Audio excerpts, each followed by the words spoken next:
Yeah, and just to pick up on one of the points that Tisha was making, and of course we did check the dollar yen. Dollar actually falling to the lowest since early October of last year. So 144 is the level that we are watching, and I wonder what Uniqlo operator had to say about that. Yen, I mean, it's fascinating, obviously, really shining bright as a safe haven, so something that we need to think about and talk about with Lynn later on in the show. But Chinese President Xi Jinping travels to Malaysia next week as the broader Southeast Asian nations look for ways to work around tariffs. JP Ong sets it up for us. JP, take it away. Yeah, good morning, Sherry. It seems this is day one of that 90-day reprieve or pause, and there is no time to waste from various countries in Southeast Asia. And of course, there is that momentous meeting, at least, or visit by President Xi Jinping of China, where he will go on a state visit, a 3-day state visit that is in Malaysia, starting on April 14. We also have further visits, that is, from the Chinese president to Cambodia and also to Vietnam. And there is no time to waste because now there is time for the ASEAN, at least, and these as a bloc and as the separate countries to discuss and try to renegotiate their trade relationship, that is, with the United States and also that with China. We did hear from Tengku Zafrul Aziz as well, talking about Malaysia also leading at least the charge and leading ASEAN's response. And there is now going to be a special ASEAN leaders meeting to try and discuss whether or not the bloc can come up with a concerted and a holistic response, that is, to the tariffs that have been imposed. And while we have this breathing room for about 90 days, but again, there's a lot to discuss. And of course, these are 10 member nations who are facing different economic realities, Martin, and we'll have to see whether or not they can mount a response, and a friendly response to that, to this Trump administration that seems to be very hell-bent on enacting tariffs as an economic tool to try to get their way. Or who knows, maybe not so friendly, huh? Anyway, okay, let's, JP, stay right there. Let's bring in Tengku Zafrul Aziz, Malaysia's Minister of Investment, Trade and Industry. He joins us now live from up in the capital, Kuala Lumpur. Tengku, great to see you again. Always a pleasure having you on the show. So listen, don't get me wrong, right? CNBC, we are a friend of Malaysia. We're everybody's friend, right? But when what JP was talking about, we've got Xi Jinping about to visit your country. I think it's coming up on the 15th of April, right, which is just next week. What are we to think about which way Malaysia is leaning in this whole trade war? Well, thank you, Martin. Yes, President Xi is coming. He's going to be here for 3 days in Malaysia, and this trip was planned much earlier. Even before the talk about tariffs, about imposition of tariff in early April. So for Malaysia, just like any other countries in Southeast Asia, China remains a major trading and investment partner. So, and yesterday, as you mentioned, we had a meeting with all the ASEAN economic ministers meeting. We have a special one to discuss on the impact of tariffs, where we reiterated that ASEAN as a bloc continues to be neutral, and we believe in ASEAN neutrality and centrality. Tengku, I have to ask you, isn't China Malaysia's #1 or top trading partner right now? As it is for pretty much most of the ASEAN 10. Yes, ASEAN is China's largest trading partner as well, and China is ASEAN's largest trading partner. So both are each other's largest trading partner. But when you look at exports, US is Malaysia's largest export market, and China is Malaysia's second largest export market. So China and US are the top two trading partners of ASEAN and for Malaysia as well. Tengku Zafrul, JP Ong here. He's going to be there for about 3 days, that is Chinese President Xi Jinping. What will be discussed? And I do want to get your thoughts also on the concern about possibly Chinese products that might be hit by these U.S. tariffs, perhaps finding other markets and providing more competitive pressures, such as, say, in places like Malaysia, for instance. Yes. Well, he's going to be here for meetings for 1 full day. It's just that the trip, because of it's going to be going to 2 other ASEAN countries. What's going to be discussed, I believe, apart from a bilateral relationship between Malaysia and China, we're also going to discuss about ASEAN, as Malaysia, as you stated earlier, is taken over the chairmanship of ASEAN for this year. And we're looking at all the issues, challenges that are facing 2 countries, especially for my portfolio on trade and investment. On the question about trade diversion, I think that's something that we have always been wary of, mindful of, ever since people have been talking about China plus one, ASEAN, Taiwan plus one, Europe plus one.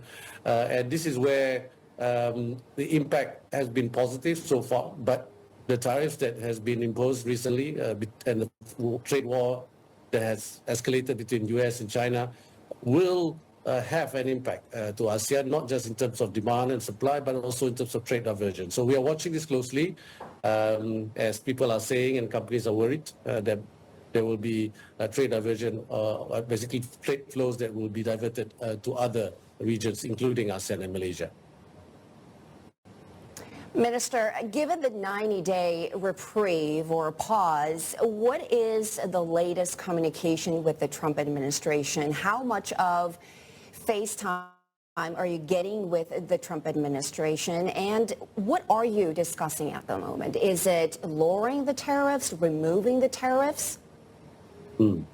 Yes. Well, Malaysia is taking a bilateral and multilateral approach. Bilateral, of course, we are engaging the U.S. Multilateral, we are engaging the U.S. also through ASEAN. ASEAN has come up with a statement, and so has Malaysia, that we are going to engage the U.S. and we do not believe in any retaliatory tariff actions. And we want to continue to engage the U.S. And we all also agree that the rule-based multilateral trading system is the way to go. For Malaysia, we have our officers in Washington, both our ministry as well as our embassy are have been engaging. The administration, of course, our foreign minister has also been engaging with the Secretary of State. And when you look at the tariff, I mean, there's been debate, and we have been very clear that we are not imposing such high tariffs to the U.S. In fact, our applied effective tariff rate to the U.S. is around 5.6%. So these are, I guess, it's still early days. What we welcome is the reprieve. It gives an opportunity to explore and then negotiate.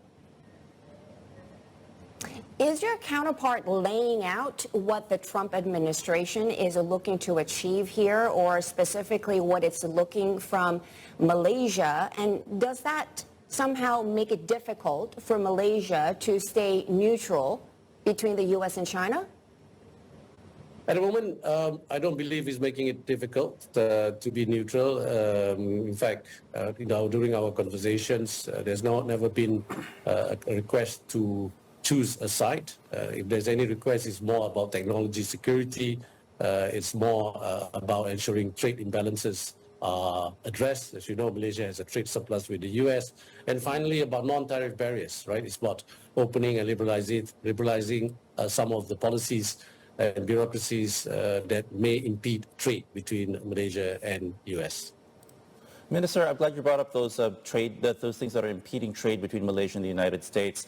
One thing that was interesting was that when the trade advisor in the U.S., Peter Navarro, was asked about Vietnam possibly lowering their tariffs to zero, he said that's not enough because they have to also lower some of the non-trade barriers and some of the things in the markets that are making things unfair for them. Now, this seems a little bit vague, actually, for us on the outside looking in.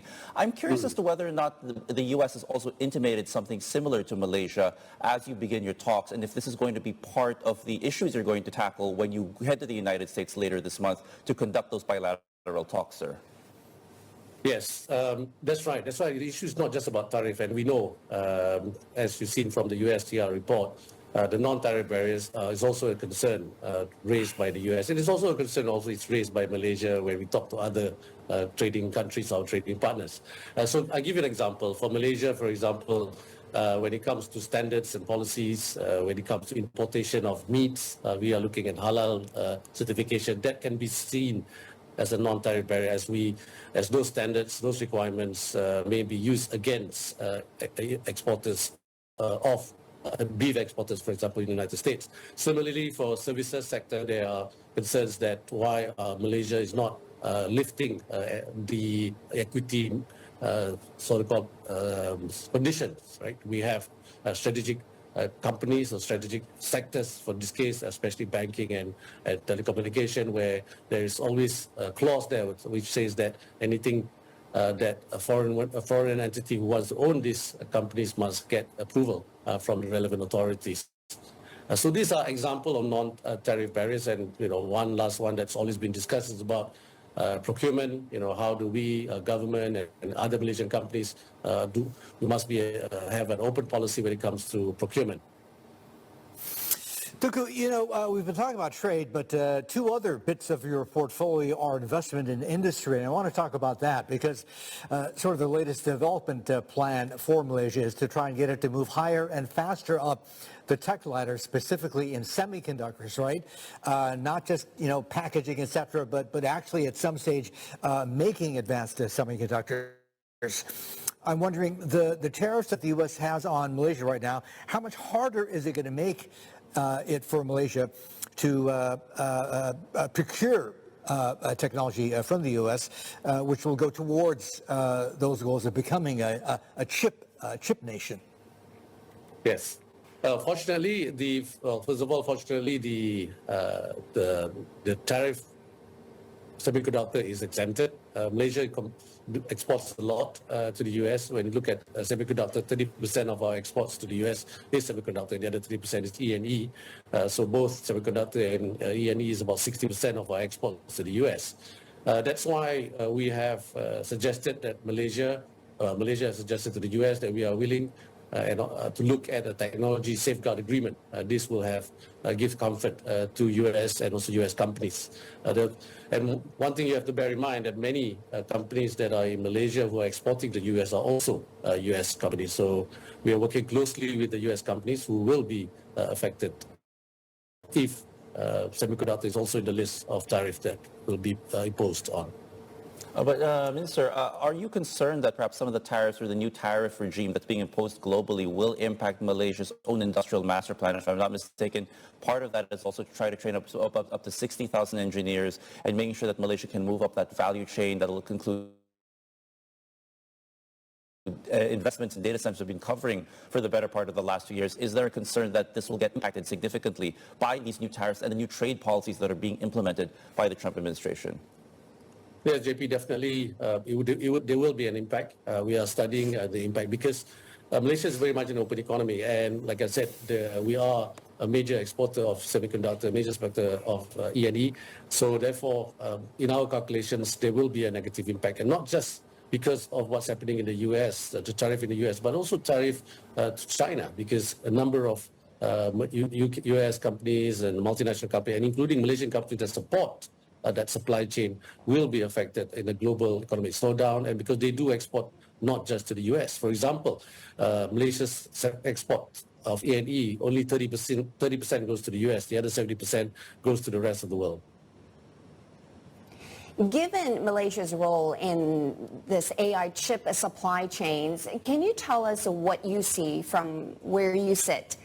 How feasible this idea of decoupling between the U.S. and China in terms of the technology and AI chip chain? Because many are saying that, well, the U.S. could actually lose out in all this because many of these essential components are actually manufactured out of China. Do you have a line on that?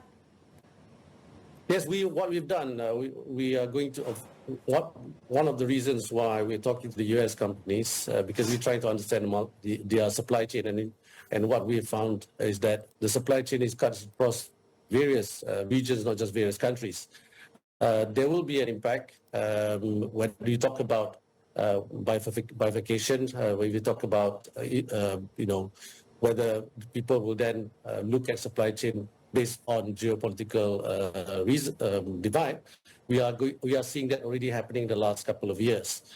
So the answer, but the problem will be that costs will go up. And we have seen this happening, but with this tariff that has been imposed on China and imposed on the rest of the world, I think the cost will go further up, but it will affect, therefore, affect demand and consequently affect supply as well.